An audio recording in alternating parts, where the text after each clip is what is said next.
Warahmatullahi wabarakatuh. Selamat siang, Salam Swastiastu, salam kebajikan, rahayu. Terima kasih kedatangan teman-teman awak media, para viewers, subscriber kita di NCW, channelnya NCW. Pada hari ini kembali kita dari DPP National Corruption Watch menyampaikan hal-hal yang masih menjadi kegundahan kami lah sebagai penggiat anti korupsi di Indonesia. Kami melihat setelah beberapa pekan ini kami berusaha menggiatkan kembali,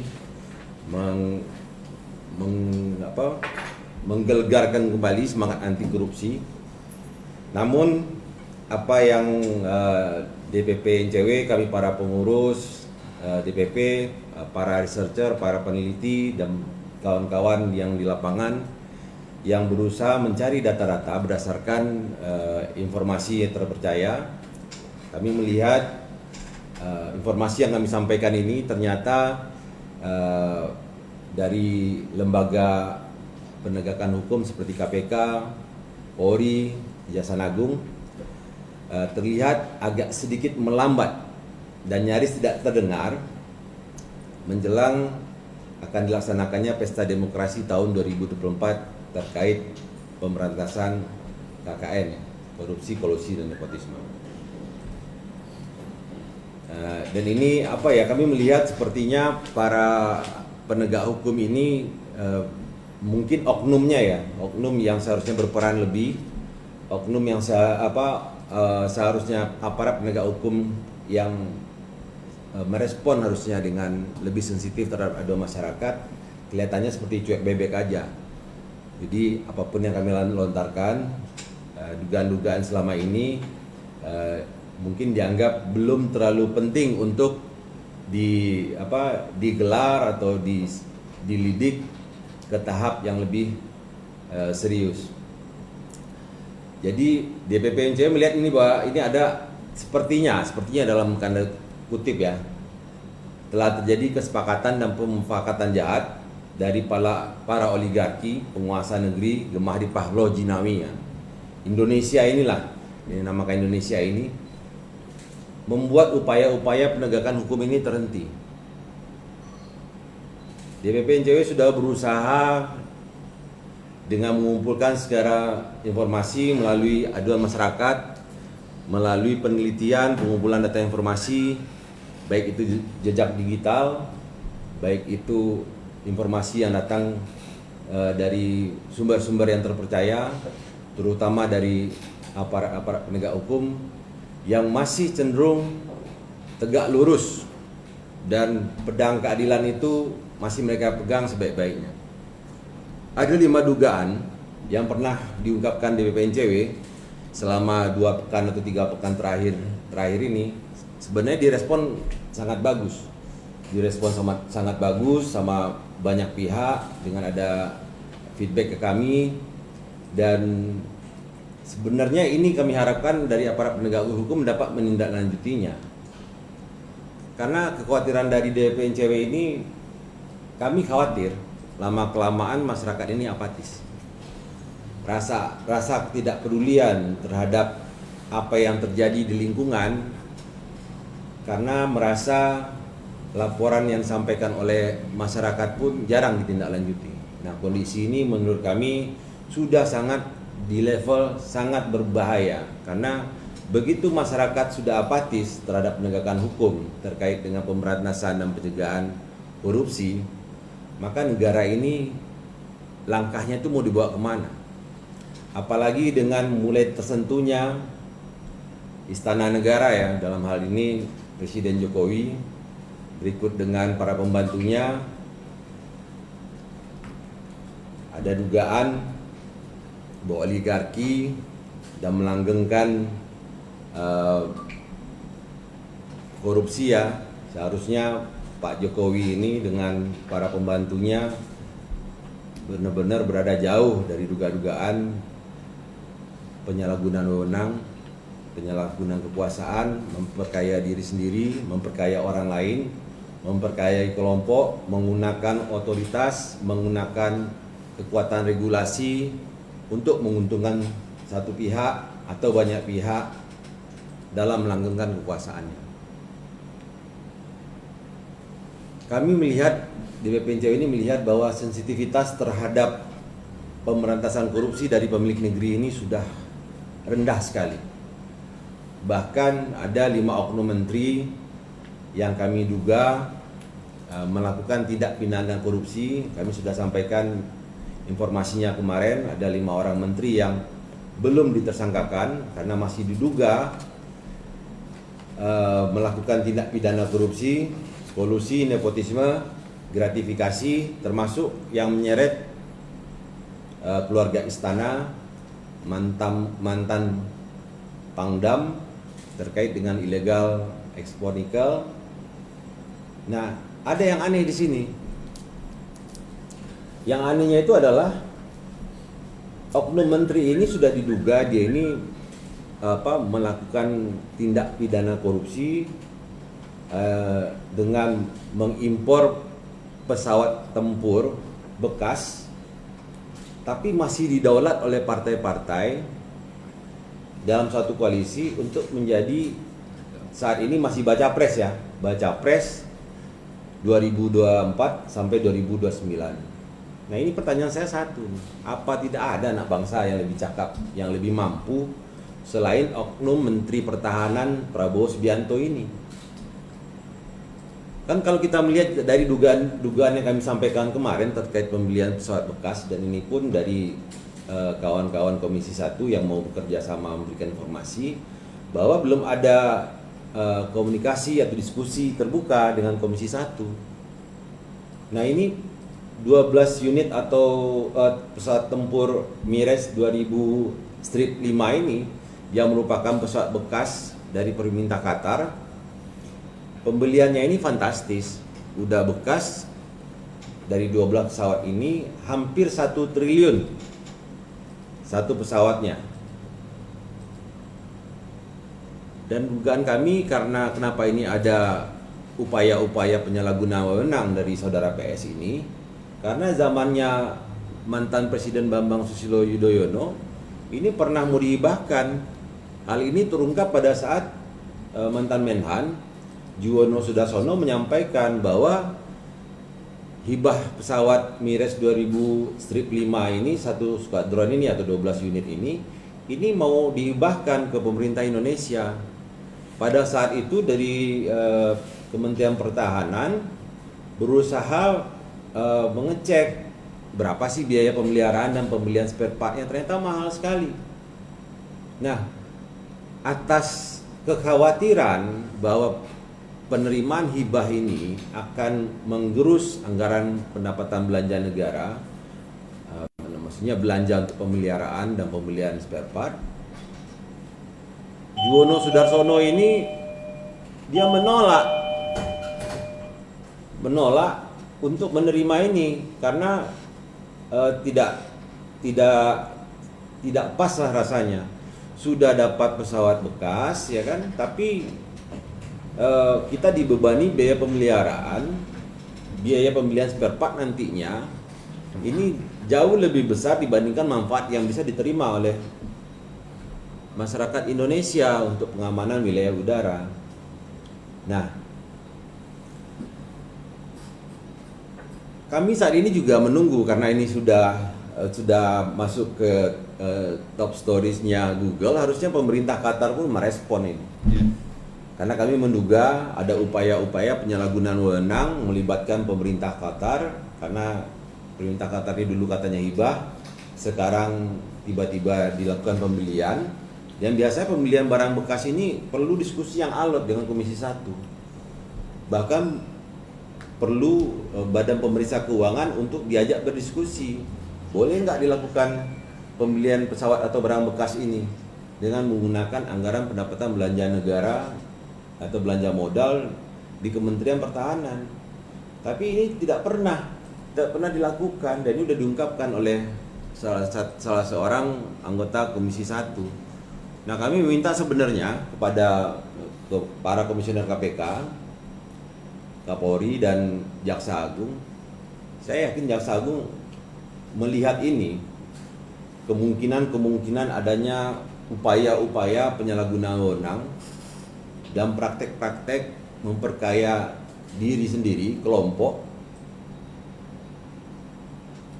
dengan melakukan pembelian ini. Nah, pertanyaan kami satu, siapa pemilik perusahaan yang ditunjuk oleh Kementerian Pertahanan untuk mengimpor pesawat merek Strip 5 ini? Kami belum mau menyentuh ke arah sana. Cuman rekan-rekan media dan kawan-kawan semuanya penggiat anti rasuah, bahwa diduga yang melakukan pembelian ini, ya kan, ini masih di lingkaran saudara PS juga. Nah, negara kalau seandainya dikooptasi dan diatur sedemikian rupa, ini bukan duit kecil loh. 11,8 triliun ini bisa menghentikan stunting atau mencegah penyebaran penyakit yang ada di Indonesia. Kalau seandainya saudara PS ini mengatakan bahwa cita-cita dia jika jadi presiden nanti, dia akan menghilangkan stunting, ya kan, meningkatkan pendidikan, ya kan, habis itu akan swasembada pangan dan berdiri sendiri dengan teknologi, dengan menyekolahkan anak-anak bangsa sehingga bisa berkompetisi di global, di wilayah internasional nantinya. Nah, ini apakah hal seperti ini yang akan kita dukung gitu loh, menjadi calon presiden kita tahun 2024-2029? Jika korupsi sudah dilanggengkan, artinya tidak tersentuh, bagaimana nanti pada saat menjadi penguasa? Kekhawatiran kami ini tidak hanya kami di NCW aja sendiri. Kekhawatiran ini banyak, dari ribuan orang, mungkin jutaan masa khawatir. Jika hanya dalam posisi sebagai menteri bisa melakukan diduga bisa melakukan penyelewengan anggaran sebesar ini, apalagi nanti menjadi presiden. Ini bahaya. Ini harus segera ini. Saya memohon kembali ini. Walaupun sebenarnya saya ada keraguan untuk meminta kepada Presiden Jokowi, tapi saya tetap meminta, Pak Jokowi, dugaan ini jika kami salah, kami meminta Menhan Prabowo Subianto menggunakan hak jawab sambil kami menunggu verifikasi dari teman-teman di luar, apakah ini skuadron yang sama, karena tipe pesawatnya sama, yang dulu akan dihibahkan ke Indonesia. Jadi kalau diceritakan bahwa kita memenangkan persaingan untuk membeli pesawat bekas ini juga perlu dibuktikan persaingannya seperti apa, sehingga dikatakan 11,8 miliar ini Indonesia lah yang akhirnya dimenangkan oleh pemerintah Qatar untuk bisa membeli satu skuadron ini. Ini cerita-cerita kayak gini saya yakin Pak Presiden mengetahui ini. Dan kami meminta, karena ini menyangkut hubungan baik kedua negara, pemerintah Qatar, kami dari NGO National Crossing Watch di Indonesia meminta klarifikasi kepada pemerintah Qatar, apakah ini skuadron yang sama yang ditawarkan dahulu pada tahun 2009 atau sebelumnya kepada pemerintah Indonesia melalui Menteri Pertahanan Juwono Sudarsono yang akan dihibahkan ke pemerintah Indonesia. Dan kami minta ini diklarifikasi, dugaan-dugaan yang masuk melalui pengaduan masyarakat ke organisasi kami. Kami aja nggak akan pernah berhenti. Kalau dibilang sama kawan-kawan kemarin, baik langsung maupun tidak langsung, ini NCW sudah nggak ditanggapi begini, akan berhenti nggak? Kami nggak akan berhenti. Karena menurut kami apa yang dilakukan oleh terduga yang kami duga melakukan korupsi ini, 5 menteri yang saat ini masih menjabat ini harus segera diungkap. Masyarakat harus tahu bahwa upaya-upaya penyalahgunaan wewenang, upaya-upaya penggunaan anggaran tidak sesuai dengan apa yang sudah diprogramkan dan tidak tepat guna, tidak tepat sasaran. Malah sekarang apa yang dilakukan itu terbengkalai, ya kan, merugikan rakyat yang dalam hal ini sebagai pembayar pajak yang taat, yang dana itu digunakan untuk pembangunan Indonesia ini. Hal ini harus menjadi concern. Saya berharap para pemuda, mahasiswa, para profesional yang berada di luar sana harus sama-sama kita mengkoreksi ini. Mengkritisi bukan berarti kita membenci. Gunakanlah hak untuk bisa berpendapat, menyampaikan opini. Yang penting jangan fitnah. Ini beberapa orang yang berkompeten sudah bicara bahwa ini tidak benar. Kenapa tidak ditanggapi? Bahkan yang menurut kami reformasi ini seharusnya media itu lebih keterbukaan informasi itu lebih terjadi. Tapi karena pemilik media ini para konglomerat yang memiliki kepentingan politik, ya susah juga. Kami nggak bisa memaksakan juga kawan-kawan media ini supaya menyampaikan berita, fakta dan kenyataan ini. Tapi melalui media kami sendiri, kami berusaha menggugah masyarakat Indonesia, menggugah hati-hati mahasiswa, menggugah hati-hati aktivis, penggiat anti korupsi, menggugah LSM atau NGO yang bergerak di anti rasuah. Ayolah sama-sama kita lihat apa benar atau tidak dugaan dari NCW ini. Sama-sama kita teliti, sama-sama kita bisa memahami sejauh mana ini akan membawa risiko negatif terhadap Indonesia. Nah,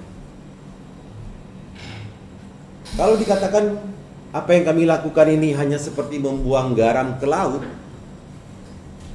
NCW tidak akan pernah berhenti melakukan ini. Karena sebelum kami ditanggapi, kami akan terus bicara. Jadi yang kami sampaikan dulu terduga yaitu ada PS, ada AH, ada BL, ada DA, ada ET. Nah, kami menggunakan inisial ini karena menurut kami media masyarakat Indonesia sudah tahu itu inisial-inisial itu. Ayolah Pak Presiden Jokowi, jangan lindungi pembantu-pembantu Bapak. Jika berbuat salah, ya harus diberikan konsekuensinya. Nonaktifkan. Jika memang akan ditetapkan menjadi tersangka, nonaktifkan. Walaupun dia itu seorang ketum partai. Kalau emang dugaannya kuat dan memang terbukti, contohnya aja sudah diperiksa berjam-jam, kita kan bisa melihat mimik wajah dari saudara AH ini, ketum partai yang sangat senior ini. Jadi wajahnya AH ini begitu pucat diperiksa sama Kejaksaan Agung kasus CPO dan produk turunan lainnya. Kemudian diperiksa lagi sama Mabes Polri, Barreskrim terkait dengan impor ilegal handphone yang tersangkanya itu PS Store. Dan itu pun teman-teman penyidik bilang bahwa diduga kuat keterlibatan dari saudara AH ini dalam memuluskan impor handphone ilegal ini. Ayolah Pak Kapolri, Bapak ini terkenal orang baik, terkenal orang yang menegakkan keadilan, tidak tebang pilih. Lanjutkan Pak pemeriksaannya ke penyidikan. Saya apresiasi ke teman-teman di pengadilan Jakarta Pusat ya, atau Jakarta Selatan yang menolak penghentian kasus Jakarta Selatan ya, yang menolak penghentian kasus CPO-nya Oknum Menko Perekonomian Erlangga Hartarto. Kami sangat mengapresiasi masih ada penegak hukum, masih ada tangan-tangan Tuhan yang diberikan kepada para penegak hukum ini yang berdiri di atas kepentingan rakyat Indonesia.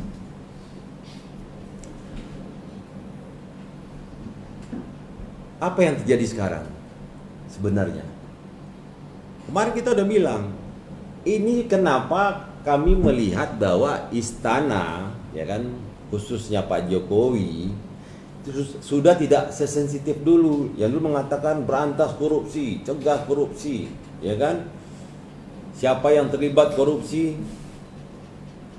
agar diproses sesuai dengan hukum yang berlaku. Tapi apa yang terjadi? Saya melihat, ya kan? Saya melihat ini mungkin tidak hanya saya.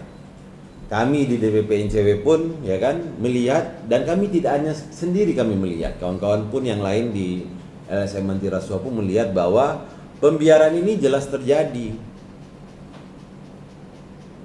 Ini ngenes kita ya. Pada saat terjadi kegagalan, seorang Jokowi yang dulu kami agung-agungkan, kami pilih akan menjadi pimpinan yang bersih, pimpinan yang akan membela wong cilik, pimpinan yang ngerti bagaimana itu susahnya masyarakat mengumpulkan uang, mencari nafkah, mulai dari titik terendah, buruh, sampai dengan profesional, dan mereka bayar pajak. Terus pajaknya diselewengkan. Yang lebih ngenesnya itu pada saat Pak Jokowi ini menanggapi terkait dengan kegagalan food estate. Lumbung pangan nasional yang dulu dijargon-jargonkan akan bisa membuat Indonesia ini swasembada, malah terjadi kegagalan yang luar biasa. Mungkin bisa diinikan Pak Bung Jericho. Nah, apa yang disampaikan oleh Jokowi pada saat awak media bertanya pada tanggal 18 Agustus 2023? Dikatakan oleh beliau ini sama Presiden Jokowi ini, kalau membangun food estate tak semudah yang Bapak Ibu bayangkan. Tanaman pertama bisa gagal, kedua paling berhasil 25%, ketiga baru, biasanya ke-6, ke-7 baru pada kondisi normal. Jadi tidak semudah dibayangkan. Nah ini saya itu miris loh. Ini dulu saudara PS ini pernah menjadi ketua HKTI ya, kalau nggak salah ya. Nah sudah pernah engage atau berhubungan dengan petani, dengan pertanian yang sifatnya itu adalah pembudidayaan, pengembangan bibit segala macam. Food estate ini hal yang biasa, bukan hal yang luar biasa. Tapi jika dianggap kegagalan ini hal biasa, nah ini saya sangat menduga ini Pak Jokowi ini melakukan pembiaran. Pembiaran ini jangan berlarut Pak Jokowi, sudah terbukti kok gagal. Saya minta juga nih kepada Ketua BPK ini, periksa ini sudah lewat tahun bukunya 2020 sampai 2021 itu sebesar 2,1 triliun. Kemudian tahun 2022 itu sebesar 3,9 triliun. Nah ini kan 6 triliun. Kalau 6 triliun itu gagal, dan ini sangat disayangkan. Apa yang terjadi? Ini bisa kita lihatkan beberapa bukti-bukti kegagalan food estate ini. Contohnya di Sumatera itu, lahan-lahan, pohon-pohon ditebangi, lahan-lahan dikuasai oleh perusahaan swasta, ya kan? Dan ada beberapa komoditas yang ditanam di sini, bawang merah, bawang putih, dan kentang. Nah, kalau seandainya kita ingin mau food estate ya, harusnya swasembada pangan yang pertama itu adalah yang untuk dikonsumsi masyarakat setiap hari itu adalah beras. Kalau nggak beras, ya kan sagu. Kalau nggak sagu, kentang. Kalau nggak kentang, yang bisa memenuhi kebutuhan karbohidrat masyarakat.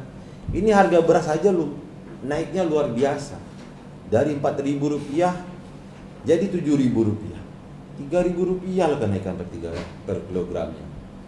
Nah, bisa-bisanya ya kan Pak Presiden ini bilang bahwa yang diuntungkan ini petani karena harga gabahnya naik. Termasuk itu kepala buas itu apa? Bulog. Ini kan harusnya yang diuntungkan petani Indonesia karena harga gabah meningkat. Pak, jangan lihat harga gabah meningkatnya, kemampuan masyarakat membeli beras begitu harga gabah meningkat. Nah itu permasalahannya. pupuk mahal, BBM mahal kalau menggunakan traktor membajak sawah. Nah sekarang pasti upah pun akan mahal karena biaya kehidupan sehari-hari meningkat karena harga beras meningkat. Nah kegagalan berikutnya itu di Kabupaten Kerom tuh, Papua itu. Nah jika seandainya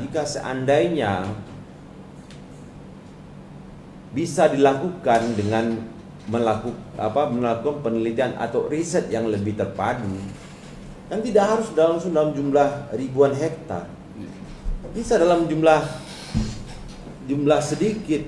Nah lakukanlah riset yang lebih detail, lihat demografinya, bagaimana rakyat di sana, lihat topografinya, konturnya, lihat sosiologinya di sana, bagaimana masyarakat di sana.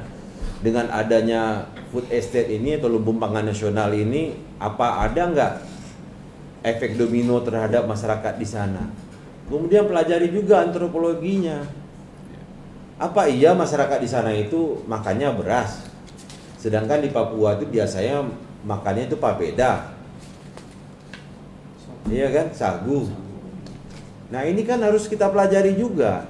Jadi nggak hanya sekonyong-konyong dia dieksekusi, diserahkan kepada perusahaan swasta, dan ini langsung digelar dalam jumlah ribuan hektar, ya kan, karena bentuknya ini jutaan hektar, 1,2 juta hektar di Papua. Ini kan bentuk-bentuk penguasaan lahan. Jadi ada rente-rente baru yang menguasai lahan 1,2 juta hektar yang tidak ditanam sesuai dengan program yang sudah dicanangkan. Akhirnya dana sebesar 6 triliun selama 3 tahun terakhir ini sia-sia aja. Ini Pak Jokowi ini. Saya minta Ketua BPK, Kepala BPK, periksa ini Pak. Jangan sampai nanti, ya kan, kami lakukan penyelidikan, kami mengarah ke bawah pemeriksaan terhadap program food estate ini, kami duga, ya kan, BPK tidak melakukan pemeriksaan dengan sebaik-baiknya, dengan sedetail-detailnya, dan tidak menyampaikan bukti-bukti seperti apa yang terlihat dan apa yang dilaporkan oleh kawan-kawan walhi, kawan-kawan di WWF, bahwa kerusakan lingkungan akibat lumbung pangan nasional itu luar biasa. Ini masyarakat harus tahu ini. Jumlah lahan yang ada di Kalimantan Tengah aja itu lebih kurang 164.598 hektar. Jika jumlah food estate ini sudah jutaan hektar, mana swasembadanya? Ini saya minta nih Menteri Pertahanan nih, Prabowo Subianto ini, Anda bertanggung jawab terhadap 6 triliun yang Anda gunakan. Kalau Anda gagal, Anda akui kegagalan itu dan Anda minta maaf. Dan jika Anda mempunyai hati nurani, kembalikan uang itu.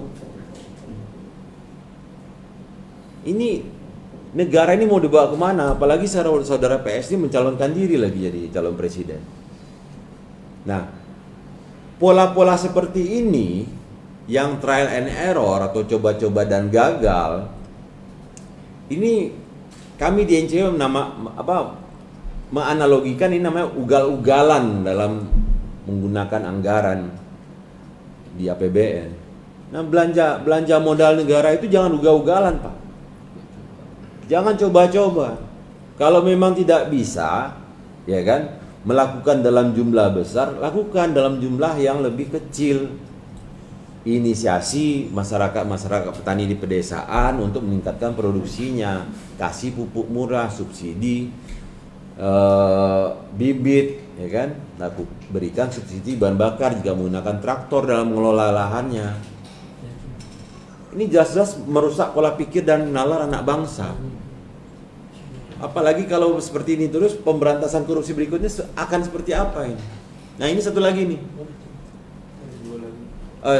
di Nusa Tenggara Timur, kasih contoh lagi nih, ditanam jagung di lahan food estate di Belu, Nusa Tenggara Timur, gagal akibat kekurangan air, bendungan kering.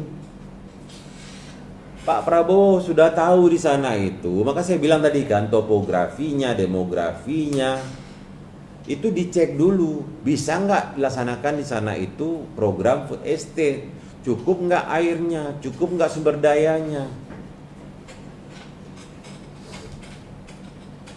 Kalau seandainya sumber daya manusia, taruhlah cukup di sana airnya, sumber daya manusia tidak mumpuni. Perusahaan yang dipercayakan untuk mengolah food estate ini tidak berkomitmen untuk menyelesaikannya dengan baik, dengan target-target tertentu. Kalau seandainya udah kasih target nggak bisa, penalti, suruh kembalikan lagi. Jangan seolah-olah dibuat bahwa kalau sudah terprogram bisa dibelanjakan, kalau gagal ya sudah minta maaf aja. Tidak bisa begitu. Ini kan ada kontraknya, perusahaan-perusahaan yang diberikan amanah untuk mengelola lumbung pangan nasional ini. Jangan cuma gara-gara Pak akhirnya gagal, gara-gara bendungannya kering, ya harus diantisipasi. Nggak bisa berhenti begitu aja dan langsung minta maaf. Belum lagi yang di Maluku, di Kepulauan Aru 190.000 hektar. Kan kita harus tahu tipologinya seperti apa yang bisa ditanam di sana, bahan pangan yang bisa ditanam, apakah di sana tentu beras, padi, ya kan? Apakah yang bisa ditanam di sana itu umbi-umbian? Ini kan harus bisa memenuhi. Dan tujuannya food estate ini yang disampaikan oleh Presiden Jokowi agar Indonesia bisa kembali lagi swasembada pangan. Apa yang terjadi sekarang? Impor beras gila-gilaan. Impor bawang juga ikut-ikutan. Apalagi yang diimpor banyak sekali dari luar sana. Nah, ini kan di mana kemandirian yang Pak Jokowi sampaikan pada saat nawacita itu digelegarkan pada saat menjadi presiden pada periode pertama. Nah, ini kami meminta ini, kami menyerukan bahwa apapun yang terlihat upaya-upaya penyelenggara negara, upaya-upaya dari pejabat-pejabat baik di pusat dan daerah yang mendekati dan terkooptasi untuk melakukan tindak pidana korupsi, laporkan. Ini negara kita ini sakit ini. Maksud saya ini sudah kita sakit, badan sakit, negara sakit, ekonomi sakit, sosial bermasyarakat kita sakit pasca COVID-19. Sekarang lebih sakit lagi. Jelas-jelas di depan kita tuh ada terduga korupsi, ada upaya-upaya penyalahgunaan wewenang, ya kan? Ada upaya-upaya represi terhadap masyarakat untuk memperkaya diri sendiri karena ada janji-janji manis dari pengusaha asing. Nah, ini tidak diteruskan prosesnya. Hal ini melukai hati rakyat. Saya sangat meyakini ini apa yang terjadi selama 2 bulan 3 bulan terakhir ini karena sibuk-sibuknya lah untuk pesta demokrasi tahun 2024, sehingga hal-hal yang sifatnya pencegahan, pemberantasan dan penindakan korupsi dan nepotisme ini menurun drastis. Dan jika nanti di akhir tahun di indeks korupsi kita ini, penanganan korupsi ini, saya yakin akan turun lagi. Kemarin 3,7 jadi 3,4, ya kan? Saya yakin ini akan turun lagi 3,2 atau 3,0. Karena memang nggak ada penanganan yang benar-benar signifikan. Artinya Ketua KPK pun tersandra, dikriminalisasi karena ada dugaan yang sudah masuk ke Ketua KPK ini terkait dengan saudara AH yang melibatkan menantu dari Presiden Jokowi dan salah satu mantan Pangdam terkait ekspor ilegal nikel. Ini akan diteruskan oleh saudara Firly. Jadi disandralah Ketua KPK ini. Nah, ini kalau seandainya hukum ini saling sandra, namun negara ini mau dibawa kemana? Ini anak-anak muda nih, anak-anak muda, kawan-kawan kami seperjuangan di luar sana, para mahasiswa, para aktivis, penggiat anti korupsi, para pemerhati, gaungkan satu kata terhadap korupsi, lawan. Kalau tidak dilawan, berganti rezim ini, apalagi yang lagi berkontestasi ini dalam satu koalisi ini terduga korupsi, ada 5 menteri di situ. Nah, bayangkan kalau koalisi ini nanti membenangkan pesta demokrasi tahun 2024. Nah, ini lebih miris lagi nanti. Kemiskinan tidak akan menurun, ya kan? Yang kaya tetap akan kaya, yang miskin akan semakin miskin. Yang di tengah-tengah ini hanya menikmati kucuran aja, perintah dari yang paling kaya, ya kan? Membelanjakan duit orang kaya ke pedagang-pedagang atau membayar servis-servis ke masyarakat yang ekonominya sangat lemah sekali. Gap ini semakin lama semakin besar.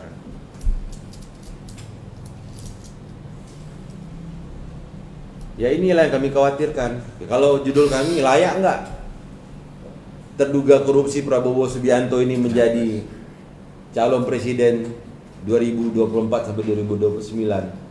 Sebelum terjawab dugaan ini, DPP NCW menyatakan bahwa Prabowo Subianto tidak layak dijadikan calon presiden 2024-2029. Jawab dulu dugaan kami ini.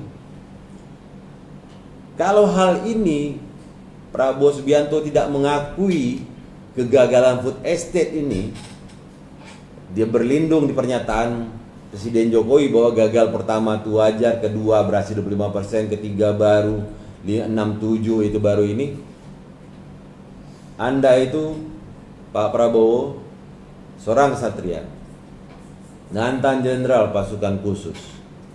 Anda salah, Anda siap salah, dan sampaikan itu bahwa kesalahan Anda tidak melakukan menjalankan program food estate ini sebagaimana mestinya. Dan kalau udah tahu Anda salah dan Anda tidak siap untuk menjalankan program-program sebagaimana mestinya, jangan calonkan diri.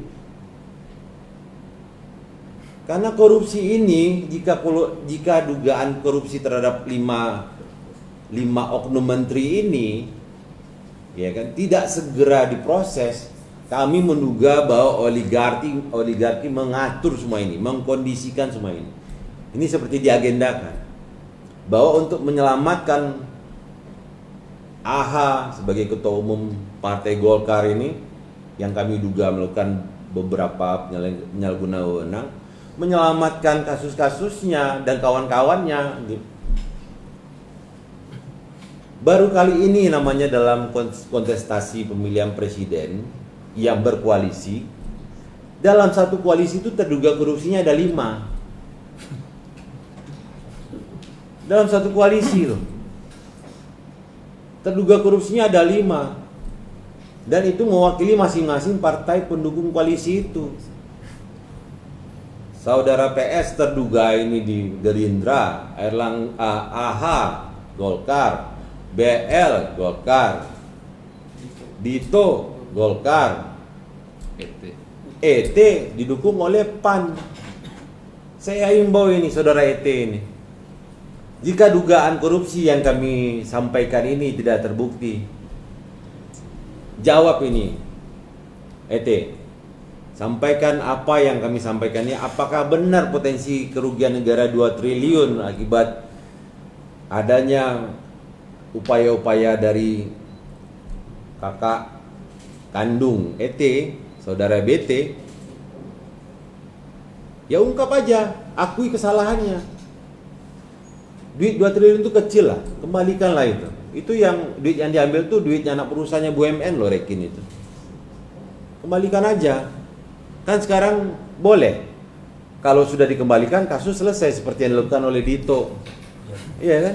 Ambil 27 miliar, ya kan? Suruh orang lain terduga S, ya kan, kembalikan uang 27 miliar, kasus selesai. Walaupun saksi kunci mengatakan mereka menyerahkan ke seseorang yang bernama Dito, yang akhirnya diketahui bahwa itulah Dito Aryo Tejo.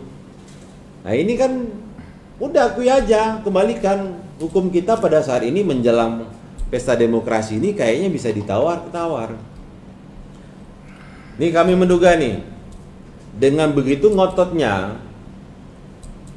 dugaan kami AHA ini terlibat korupsi, karena ada 3 orang di sana di Partai Golkar ini diduga melakukan korupsi, persekongkolan jahat, pemufakatan jahat dengan pihak-pihak yang menguntungkan pribadi atau kelompok. Nah, kami meminta masyarakat menilai sendiri apa yang kami sampaikan di BPNJW ini. Fakta-faktanya itu terbuka. Tidak usahlah ditanya siapa sumber kami, siapa whistleblower kami. Bisa dilihat di jejak digital. Gitu ya Bu Hardian? Ya. Ada di jejak digital. Ada bukti-bukti yang memperlihatkan dan para ahli, para pakar hukum, para legislator yang menyatakan bahwa yang dilakukan oleh saudara PS ini tidak menyalahi prosedur, tanpa berkoordinasi dengan Komisi 1, tanpa berdiskusi, tanpa meminta saran pada BPK terkait dengan pembelian barang bekas. Kalau emang boleh membeli barang bekas karena dianggap masih berfungsi, besok semua orang beli barang bekas. Iya kan? Besok Pelindo dia bilang kami beli barang bekas Pak dari luar negeri. Kenapa? Masih berfungsi 89%. Besok Garuda juga bilang kayak gitu. Pesawat bekas ternyata lebih murah, fungsinya masih 85% Pak. Nah ini kan nggak bisa seperti ini membelanjakan anggaran negara itu tanpa berkonsultasi. Nah kami berharap ini ke depannya ini, kami berharap juga Pak Jokowi pikirkanlah baik-baik untuk memberikan dukungan, memberikan endorsan kepada orang-orang yang terduga dan ada dugaan korupsi, penyalahgunaan wewenang. Kami masih menganggap Bapak ini sebagai presiden yang didukung oleh rakyat Indonesia. Tapi bukan berarti kami rakyat Indonesia hanya diam dan berdiri saja tanpa berbuat apa-apa jika tindakan-tindakan yang tidak sesuai dengan hukum yang berlaku di Indonesia. Yang kami berharap apapun yang kami lakukan ini akan disebarluaskan, akan disampaikan sehingga masyarakat pun teredukasi. Jangan berpikir kami dari NCW ini hanya mengungkapkan hal-hal yang sifatnya akan menjatuhkan orang, kami berpihak kepada orang lain, tidak. Kami hanya mengungkapkan dugaan-dugaan yang terkait dengan korupsi yang memang tupoksinya kami NCW, LSM anti rasuah. Dan selagi kami tidak direspon positif oleh lembaga penegakan hukum, kami akan bicara terus. Dan kami akan meminta rakyat supaya menilai sendiri. Kami meminta upaya-upaya dari masyarakat menggulirkan pendapat ini bahwa korupsi tetap harus dilawan. Mau dia itu siapa, mau berkoalisi dengan siapa, mau dilindungi oleh siapa. Karena begitu korupsi terjadi, rakyat akan semakin menderita. Mungkin itu yang bisa saya sampaikan. Ada tambahan dari Bung Hadi atau Bung Yeriko atau Bung Alfred? Ada tambahan? Kan Bung Alfred tahu itu bagaimana gagalnya food estate itu di Kerom itu. Oke.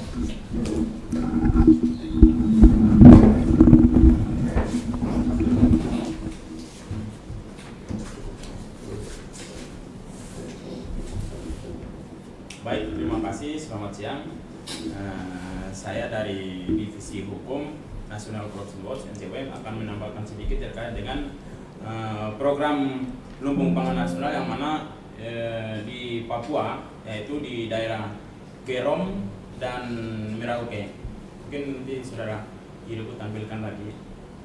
Nah, ini ada beberapa pelanggaran hukum yang dilakukan di sana terkait dengan program food estate ini di Papua, di mana kami dari Divisi Hukum NCW ketika berkomunikasi dengan masyarakat setempat di NCW di daerah di Kerom, di mana yang dijadikan lumbung food estate ini, di mana di situ program penanaman jagung ini ada dugaan atau indikasi penyerbutan tanah warga atau perusakan hutan tanpa melalui penelitian AMDAL dan sebagainya.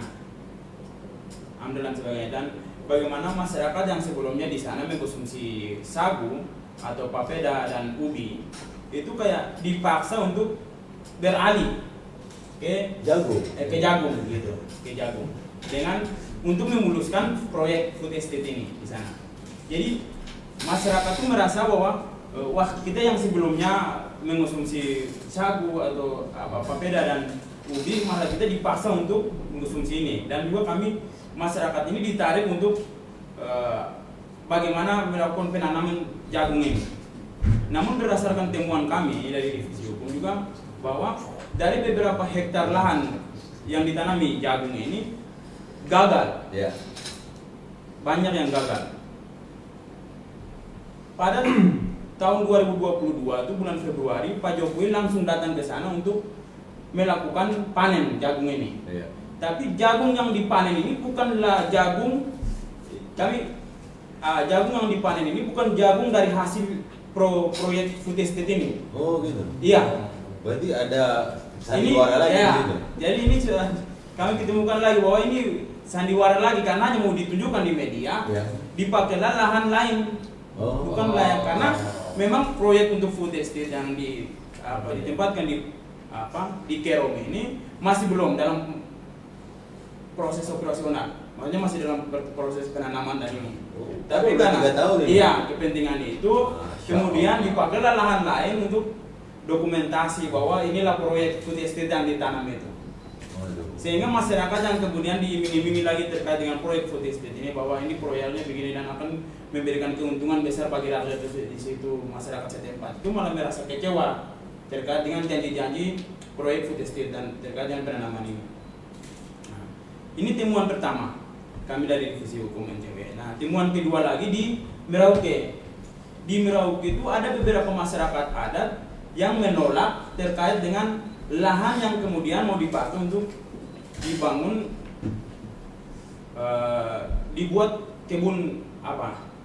Percontohan. Iya, percontohan. Iya. Kenapa? Karena masyarakat Merauke ini mereka punya trauma masa lalu terkait dengan proyek-proyek kelapa sawit yang belum melalui proses AMDAL Iya. dan sebagainya. Sehingga yang ini salah satu pelang yang dipasang itu Iya. masyarakat Wambik. Masyarakat Wambik menolak perusahaan apapun. Ini terkait dengan salah satunya itu proyek food estate ini yang ditempatkan di Merauke. Namun ini salah satu lagi yang kami temukan di sana bahwa ada pelanggaran kemanusiaan yang terjadi di sana terkait dengan proyek food estate ini. Kenapa kami katakan bahwa ini pelanggaran kemanusiaan? Karena pemerintah terlalu ngotot untuk memuluskan proyek food estate ini di Merauke tanpa mempertimbangkan aspek-aspek sosiologi, antropologi masyarakat di sana. Hingga pendekatan-pendekatan yang dilakukan itu adalah pendekatan-pendekatan represif secara memaksa untuk tidak dengan sosialisasi yang mungkin mengedepankan Lebih humanis ya. humanis, tapi tidak malah justru dengan represif. Ini proyek yang harus diterima oleh masyarakat dan masyarakat harus memang menerima ini. Walaupun di beberapa tokoh masyarakat itu menolak terkait dengan adanya proyek food estate ini. Jadi ini pemaksaan lah. Pemaksaan. Nah, beberapa bukti-bukti ini yang kemudian bahwa dan gagalnya proyek food estate ini di tanah Papua dan kerusakan lingkungan hidup yang kemudian terjadi akibat daripada proyek food estate ini, maka kami mendesak kepada Bapak Jokowi juga untuk memperhatikan hak-hak daripada masyarakat adat. Bahkan kami menghargai bahwa ini demi kepentingan bangsa terkait dengan program food estate ini, bahwa ini demi untuk ketahanan pangan kita. Ya. Namun pendekatan-pendekatan itu perlu kami melakukan penelitian atau melakukan pendekatan yang lebih humanis, sosialis dan sebagainya, karena kami tidak mau lagi kemudian ada pelanggaran-pelanggaran hukum yang kemudian terjadi terkait dengan proyek food estate ini di Papua. Mungkin itu yang bisa saya tambahkan tadi. Nah ini memperjelas bahwa pelaksanaan food estate ini tidak terencana dengan baik. Iya. Ya. Sebelum saya tutup ini, Bung Arya sudah menyampaikan. Jadi apa yang kami ungkapkan di sini mungkin akan kami ungkapkan kembali di hari-hari berikutnya.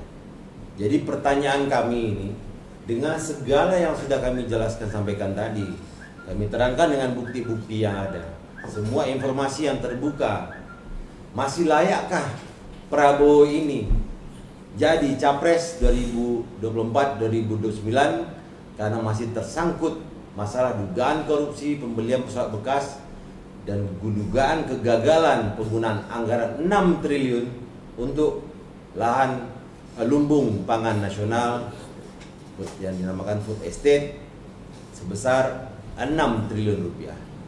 Demikian kami sampaikan. Terima kasih atas kedatangan kawan-kawan awak media, para jurnalis, para penyimak dan penonton dari channel-channel YouTube, TikTok, Facebook, dan Instagram kami. Dukung kami, berikan support kami, dan doakan kami di NCW ini terus memberitakan berita-berita A1 terkait dengan dugaan korupsi yang ada di Indonesia. Demikian kami sampaikan. Terima kasih. Assalamualaikum warahmatullahi wabarakatuh. Om Santi Santi Om.